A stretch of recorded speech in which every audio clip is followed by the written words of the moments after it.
Most producers know how to find a sound they like, but they don't understand why it sounds good. So they tweak EQ, add saturation, stack plugins, and hope something clicks. Sometimes it does, most of the time it doesn't. And when it doesn't, they don't know what to fix. The problem isn't your gear, it's that you're mixing blind. Every sound you hear isn't one note, it's a stack of harmonics sitting on top of a fundamental.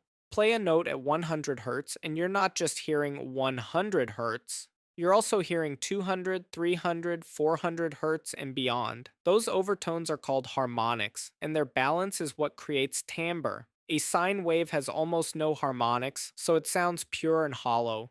A saw wave has all of them, which is why it sounds rich and buzzy. A square wave has only odd harmonics, which is why it feels hollow and woody, like a clarinet. This isn't abstract theory, you can see it instantly. Load a sine wave and look at a spectrum analyzer. One peak, switch to a saw wave, and you'll see a ladder of evenly spaced peaks climbing upward. That visual is the sound you're hearing. Once you train your ear to connect those peaks to what you feel emotionally, everything changes. This is where saturation and distortion stop being mystery effects and start making sense. Distortion doesn't just make things louder, it creates new harmonics. Even harmonics add octaves and fifths, which feel warm and musical. Odd harmonics add tension, edge, and aggression. That's why tube saturation feels smooth, while clipping and digital distortion feel sharp and intense. You're not adding vibe, you're reshaping the harmonic fingerprint of the sound. When distortion sounds bad, it's usually because it's adding harmonics that fight what's already there. When it sounds good, it's reinforcing the harmonics you actually want.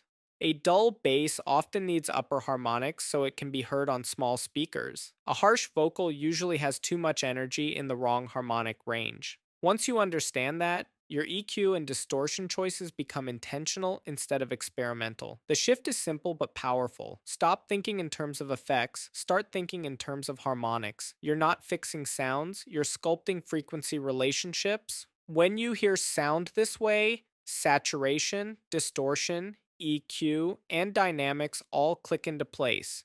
You stop guessing. You start designing tone, movement, and emotion on purpose.